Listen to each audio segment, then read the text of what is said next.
Hello friends, welcome to my channel study 05। आज हम discuss करेंगे एनसीईआरटी क्लास 6 की साइंस चैप्टर 15 हमारे चारों ओर वायु।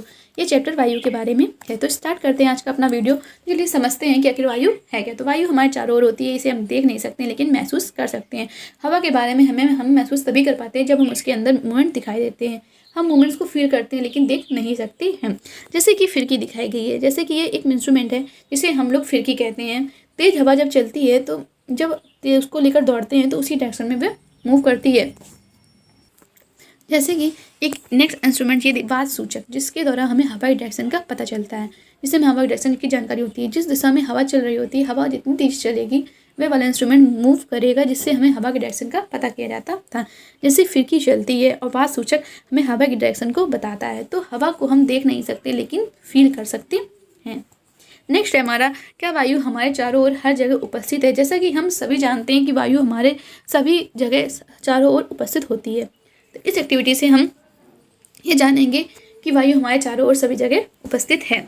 जैसे कि अगर हम दो पानी से भरे बर्तन लें और दो ट्रांसपेरेंट बॉटल लें, इसमें हम एक खाली ट्रांसपेरेंट बॉटल लेंगे और उसे पानी से भरे बर्तन में डिप कर देंगे। सीधे डायरेक्शन में इसमें आपको प्रेशर फील होगा लेकिन बॉटल में पानी नहीं भरेगा। सेकंड पोजीशन होगी।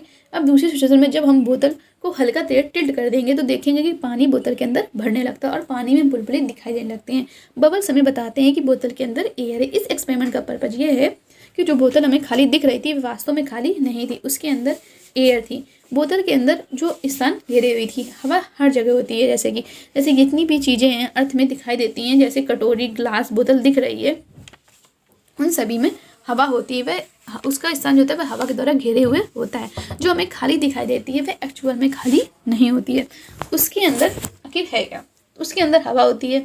उस टाइम जब उसके अंदर कोई भी चीज़ पानी नहीं है, जब वो चीज़ बिल्कुल खाली है तो उसके अंदर हवा होती है। जब हम खाली बोतल को पानी से भरे बर्तन में डुबोते हैं तो उसको टेढ़ा करने पर जो बबल्स की आवाज़ आती है तो एयर को प्रेजेंस को वह शो करती है।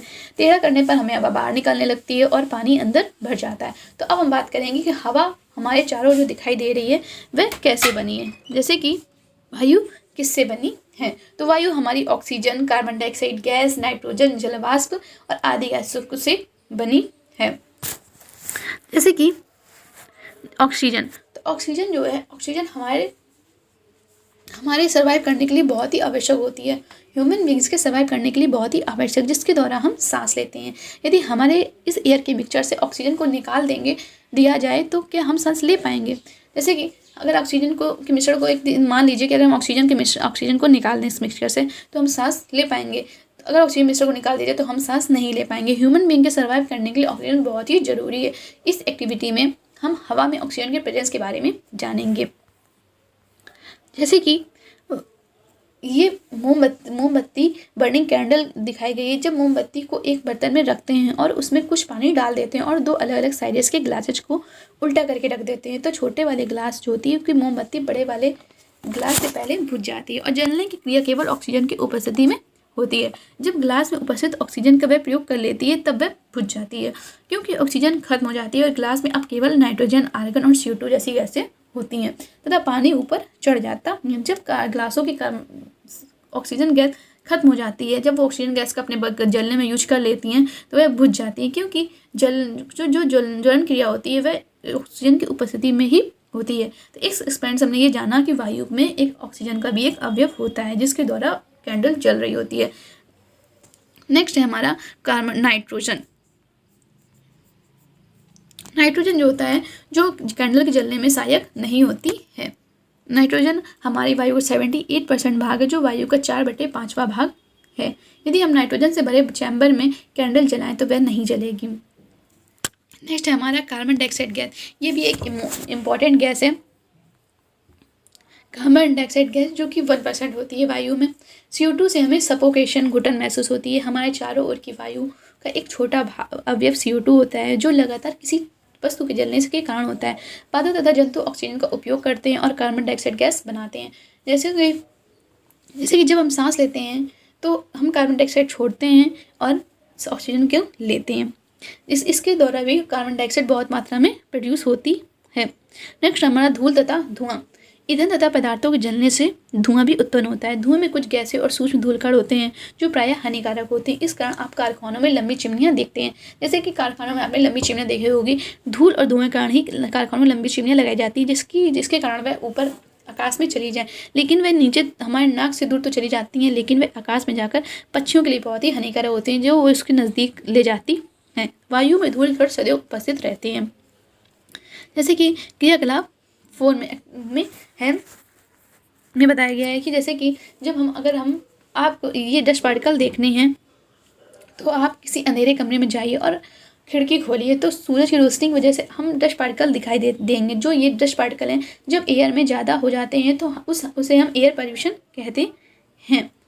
इस एक्सपेरिमेंट को हम सब ने बचपन में किया और देखा भी है। ये डस्ट पार्टिकल वायु में जब अधिक मात्रा में जाएंगे इसे हम एयर पोल्यूशन कहेंगे, लेकिन ये वायु में कम मात्रा में होते हैं तो ये हमारी वायु के लिए आवश्यक भी होते हैं। इसका वायु में होना आवश्यक होता है। नेक्स्ट है हमारा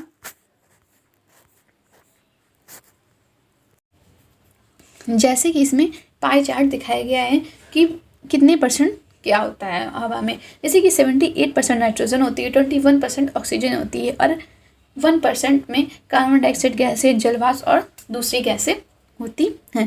जैसे कि अगर हम बात करें कि सबसे ज़्यादा हमारी वायु मेजॉरिटी में क्या होता है, यानी कि सबसे अधिक मुख्य रूप से क्या होता है, तो हमारी वायु होती है वह सबसे अधिक मुख्य रूप से नाइट्रोजन और ऑक्सीजन से मिलकर बनी हुई होती है। हमारी वायु का 99% भाग नाइट्रोजन ऑक्सीजन मिलाते हैं। तो फर्स्ट नंबर में हम मेजॉरिटी में नाइट्रोजन को रखते हैं, सेकंड नंबर में ऑक्सीजन को और थर्ड नंबर में कार्बन डाइऑक्साइड, जलवाष्प और अदर गैसेस होती हैं। तो इस तरह हमारी वायु की संरचना होती है। हमारी वायु कार्बन डाइऑक्साइड, नाइट्रोजन और ऑक्सीजन पदार्थों गैसों से मिलकर बनी हुई है। नेक्स्ट है जैसे पानी तथा मिट्टी में रहने वाले जीवों और पौधों को ऑक्सीजन कैसे मिल पाती है। जैसे कि पानी और मिट्टी, जैसे कि हमने जाना कि मिट्टी में जो होता है हवा सभी जगह उपस्थित होती है। तो जो मिट्टी होती है, जब सूखी मिट्टी होती है उसमें भी हवा उपस्थित होती है। मिट्टी में कुछ हवा उपस्थित होती है। जैसे कि क्लब 5 में दिया गया है कि बीकर या किसी कांच के बर्तन में थोड़ा पानी लीजिए और इसको त्रिपाल स्टैंड के ऊपर रखकर धीरे धीरे हम गर्म करेंगे। तो पानी के उबलने से हमें पहले सावधानीपूर्वक जो है पात्र के अंदर की सतह को देखिए और क्या आप छोटे छोटे बुलबुले इसमें चिपके दिखे थे, जो कि हमें बताते हैं। जब हम इसके आंतरिक सतह को ध्यान से देखते हैं तो ये बताते हैं कि इसमें एयर थी और जो बुलबुले पानी में घुली वायु के कारण बनते हैं। जब आप पानी गर्म करते हैं तो घुली हुई वायु होती है बुलबुले के रूप में हमें बाहर आती है, यानी कि जो बुलबुले बनते हैं तो वे हवा के कारण ही बनते हैं। और यदि आप पानी गर्म करते हैं तो पानी वहाँ से परिचित हो जाती है और अंततः उबलने लगता है, जैसे कि हमने प्रीवियस चैप्टर्स में पढ़ा था। तो श्वसन के लिए पानी में घुली ऑक्सीजन का हम उपयोग करते हैं। जो गहरी मिट्टी के अंदर रहते हैं उन्हें भी सांस लेने की ऑक्सीजन की आवश्यकता होती है। जैसे क्रियाकलाप 6 में दिया गया है, यदि हम किसी बीकर या कांच के गिलास में सूखी मिट्टी का एक डेला लेंगे, इसमें हम पानी डालें और उसको हम ध्यान से देखेंगे तो ये बुलबुले जो है संकेत करते हैं कि मिट्टी में वायु होती है। जब हम मिट्टी को भिगोते हैं तो एकदम से उसमें बुलबुले से निकलते हैं, जिससे कि पता चलता है कि मिट्टी में वायु, और जो मिट्टी में रहने वाले जो जीव होते हैं वह इन्हीं वायु के द्वारा सांस लेते हैं। क्योंकि मिट्टी के अंदर पाए जाने वाले जीव एवं पौधों की जड़ें जो श्वसन के लिए वायु का उपयोग करते हैं, मिट्टी के जीव गहरी मिट्टी में बहुत सी मांद तथा छिद्र बना लेते हैं। इन छिद्रों के द्वारा वायु को अंदर व बाहर जाने के लिए जगह उपलब्ध हो जाती है। लेकिन जब भारी वर्षा हो जाती है तो इसके अंदर पानी भर जाता है, जिसके कारण वे बाहर निकल आते हैं। जैसे कि हमने बारिश में सामान्यतः हम केंचुओं को देखते हैं, क्योंकि उनके जो बिल होते हैं उसके अंदर पानी भर जाता है और वह बाहर निकल आते हैं। मिट्टी में वायु होती है, जिससे हमें पता चलता है कि मिट्टी में वायु होती है। क्योंकि जब हम सांस लेते हैं तो CO2 छोड़ते हैं और ऑक्सीजन लेते हैं। तो ये हम सभी जानते हैं कि CO2 जो होती है वो प्रोड्यूस कैसे हो रही है, जैसे ब्रीदिंग में, चीज़ों को जलाने में, ईंधन को जलाने में, और तो इन सभी चीज़ों जो CO2 थी वो अधिक मात्रा में प्रोड्यूस होती है।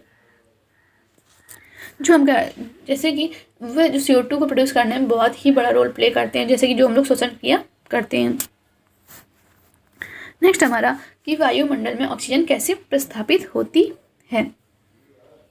जैसे कि जो हम सांस लेते हैं वे प्लांट्स भी करते हैं, प्लांट्स भी ब्रीदिंग करते हैं। जैसे कि अभी तक हमने पौधों को प्रकाश संश्लेषण क्रिया के बारे में केवल पढ़ा है प्रीवियस चैप्टर्स में, तो अब हम जानेंगे कि पौधे भी सांस लेते हैं। जो प्रकाश संश्लेषण क्रिया होती है पौधों में, वे सनलाइट और CO2 की उपस्थिति में जब वे क्लोरोफिल बनाते हैं तो इन तीनों की उपस्थिति से वे अपना भोजन बनाते हैं और हमें ड्राई प्रोडक्ट ऑक्सीजन को देते हैं।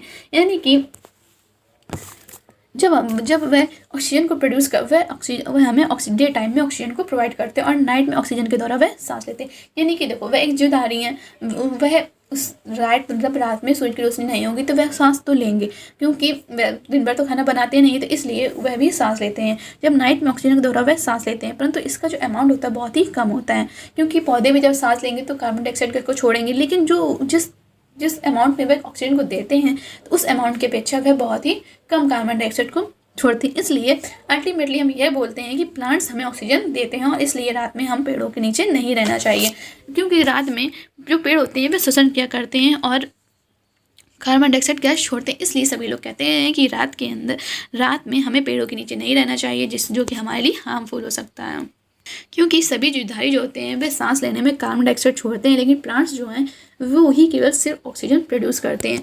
क्योंकि देखिए, सभी जीवधारी जो होते हैं वे ऑक्सीजन लेते तो हैं लेकिन प्रोड्यूस नहीं करते हैं। जो पेड़ हैं वे ही केवल प्रकाश संश्लेषण क्रिया द्वारा भोजन बनाते हैं, ऑक्सीजन को प्रोड्यूस करते हैं। जो प्लांट्स हैं वे ऑक्सीजन की मात्रा को बैलेंस किए हुए हैं फोटोसिंथेसिस के थ्रू, यानी कि प्लांट्स प्रकाश संश्लेषण के थ्रू ऑक्सीजन प्रोड्यूस करते हैं और उसका बैलेंस बनाए हुए हैं हमारे एटमॉस्फेयर में। अब हम जानेंगे कि पवन चक्की क्या होती है। जैसे कि ये बहुत बड़े साइज की होती है, इसे जनरली कोस्टल एरिया में लगाया जाता है, क्योंकि वहाँ समुद्र भी होता है, जैसे कि पानी भी मिलता है और इलेक्ट्रिसिटी प्रोड्यूस की जाती है क्योंकि इससे, और वहाँ तेज हवाएं भी चलती है, जिसके कारण जो पवन चक्की है वह तेज़ी से घूम पाती है। यह हवा में पवन चक्की वाइंड मिल जो होती है वह बहुत ही तेज़ी से घूमती है, पवन चक्की बहुत तेज़ी से घूमती है, इससे इलेक्ट्रिसिटी भी प्रोड्यूस की जाती है। ट्यूबवेल, इससे पानी भी निकाला जाता है, यानी कि इससे इलेक्ट्रिसिटी जितने भी काम है वे सभी किए जा सकते हैं। जैसे कि ये पवन चक्की पिक्चर्स में दिखाई गई है। पवन चक्की की जो ब्लेड्स होती हैं वह बहुत बड़ी बड़ी होती हैं, जो साइजेस में बहुत बड़ी होती हैं, जिससे कि इलेक्ट्रिसिटी इसके पवन चक्की द्वारा इलेक्ट्रिसिटी प्रोड्यूस किया जाता है। इस लेसन के प्रमुख शब्द हैं वायुमंडल, जो हमारे चारों ओर होता है, जो कि वायु का एक आवरण, उसे हम वायुमंडल कहते हैं। कार्बन डाइऑक्साइड के जो कि हमारे गैस वायु का एक प्रमुख अवयव है, जो 1% होता है। वायु की संरचना कार्बन डाइऑक्साइड, ऑक्सीजन, नाइट्रोजन और जलवाष्प और अदर गैसेस द्वारा हुई है। ऑक्सीजन जो कि हमारे वायु का एक संगठन है, वायु का एक अवयव है। नाइट्रोजन धुआं, पवन चक्की जिसे हम विंडमिल कहते हैं, जिसके द्वारा इलेक्ट्रिसिटी प्रोड्यूस किया जाता है। इस लेसन की समरी है, वायु प्रत्येक स्थान पर मिलती है, हम वायु को देख नहीं सकते परंतु इसे हम अनुभव कर सकते हैं। गतिशील वायु को पवन कहते हैं। वायु जो होती है वह जगह घेरती है, जैसे कि हमने एक्टिविटी में पढ़ा था, जिसे हमने एक्सपेरिमेंट किया था। जल तथा मिट्टी में वायु उपस्थित होती है, ये भी हमने चैप्टर में पढ़ा था। वायु नाइट्रोजन, ऑक्सीजन, कार्बन डाइऑक्साइड, जलवाष्प तथा कुछ अन्य गैसों का मिश्रण है। इसमें धूल कण भी होते हैं। वायु में 78% नाइट्रोजन, 21% ऑक्सीजन और 1% कार्बन डाइऑक्साइड गैस होती है। अदर में सब कुछ में जलवाष्प 1% में जलवाष्प आ जाता है और कुछ अन्य गैसें भी 1% में ही आ जाती हैं। जैसे कि ऑक्सीजन जो होती है वह ज्वलन में सहायक होती है। और वायु की वह परत जो पृथ्वी को घेरे हुए है, उसे हम वायुमंडल कहते हैं। पृथ्वी पर जीवन जीने के लिए जल में घुली वायु का उपयोग करते हैं। जीवन के लिए वायुमंडल आवश्यक है। जलीय प्राणी जो होते हैं श्वसन के लिए जल में घुली वायु का उपयोग करते हैं। नेक्स्ट है हमारा, वायु में ऑक्सीजन तथा कार्बन डाइऑक्साइड का आदान प्रदान करने के लिए पौधे तथा जंतु एक दूसरे पर निर्भर हैं। यानी कि जो पौधे तथा जंतु जो होते हैं वायु में आदान प्रदान करने के लिए एक दूसरे पर निर्भर हैं, क्योंकि जो पौधे होते हैं वे ही केवल ऑक्सीजन प्रोड्यूस करते हैं और सभी लोग कार्बन डाइऑक्साइड छोड़ते हैं, ऑक्सीजन लेते हैं। लेकिन वह अगर ऑक्सीजन लेते हैं तो वह कार्बन डाइऑक्साइड गैस अगर छोड़ते हैं तो वह उससे ज़्यादा अमाउंट में वह हमें ऑक्सीजन प्रोवाइड करते हैं। जैसे कि नेक्स्ट है हमारा एक्सरसाइज, हम देख लेते हैं। क्वेश्चन फर्स्ट है हमारा, वायु के संगठक क्या है। तो वायु के जो संगठक हैं, जैसे कि वायु में मुख्य रूप से नाइट्रोजन, ऑक्सीजन, कार्बन डाइऑक्साइड गैसों से मिलकर बनी हुई जो वायु है हमारी, वो मुख्य रूप से नाइट्रोजन, ऑक्सीजन, कार्बन डाइऑक्साइड गैसों से मिलकर बनी हुई है। वायु में कुछ जलवाष्प, धूल के कण होते हैं और गैसें होती हैं। इसमें जैसे कि इसमें 78% नाइट्रोजन होती है और 21% ऑक्सीजन होती है, 0.4% CO2 होती है, 0.9% आर्गन गैस होती है और 1% में वाटर वेपर और आदि गैसें आ जाती हैं। जलवाष्प और धूल कण द्वारा किया जाता है, यानी कि जिसका संगठन है वह नाइट्रोजन, ऑक्सीजन और कार्बन डाइऑक्साइड गैस से मिलकर बना हुआ है। नाइट्रोजन ऑक्सीजन मिलकर वायु का 99% भाग बनाती हैं। हमारी वायु में आर्गन की मात्रा ज़्यादा है तो कार्बन डाइऑक्साइड की मात्रा कम है। 0.4% कार्बन होता है और 0.9% आर्गन है। सेकंड क्वेश्चन है हमारा, वायुमंडल की कौन सी गैस श्वसन के लिए आवश्यक है? इसका आंसर होगा ऑक्सीजन। तो वायुमंडल की श्वसन के लिए हम सभी जानते हैं श्वसन के लिए ऑक्सीजन गैस को होना बहुत आवश्यक है, जो कि जलने में भी सहायक होती है। थर्ड क्वेश्चन है हमारा, आप कैसे सिद्ध करेंगे कि वायु ज्वलन में सहायक है? जब हम मोमबत्ती को एक बर्तन में रखते हैं और उसमें कुछ पानी डाल देते हैं और 2 ग्लास अलग अलग साइज ग्लासेज को उल्टा करके रख देते हैं, तो छोटे वाले ग्लास की मोमबत्ती बड़े वाले ग्लास की अपेक्षा जल्दी बुझ जाती है। जलने की क्रिया केवल ऑक्सीजन की उपस्थिति में होती है। जब ग्लास में उपस्थित ऑक्सीजन का वह प्रयोग कर लेती है तो वह बुझ जाती है, क्योंकि ऑक्सीजन खत्म हो जाता है और ग्लास में अब केवल nitrogen, argon, carbon dioxide gas होती है, तब पानी ऊपर चढ़ जाता है। तो इस एक्सपेरिमेंट से हमने यह जाना कि वायु का एक अवयव जो है वह ऑक्सीजन भी होता है, जिससे कि जो ज्वलन में सहायक होता है।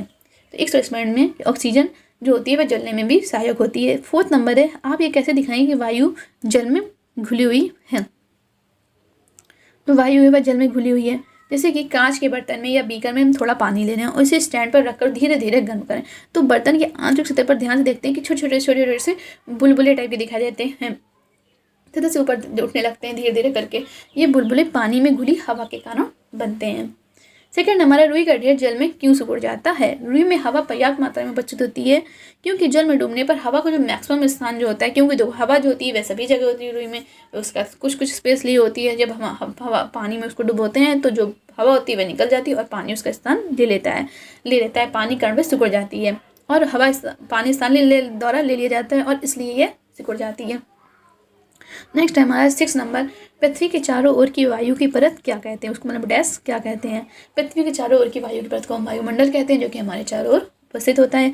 7वां नंबर है हमारा, हरे पौधों को भोजन बनाने के लिए वायु के अवयव की आवश्यकता होती है। तो हरे पौधे जो होते हैं फोटोसिंथेसिस के द्वारा किस गैस का यूज करते हैं?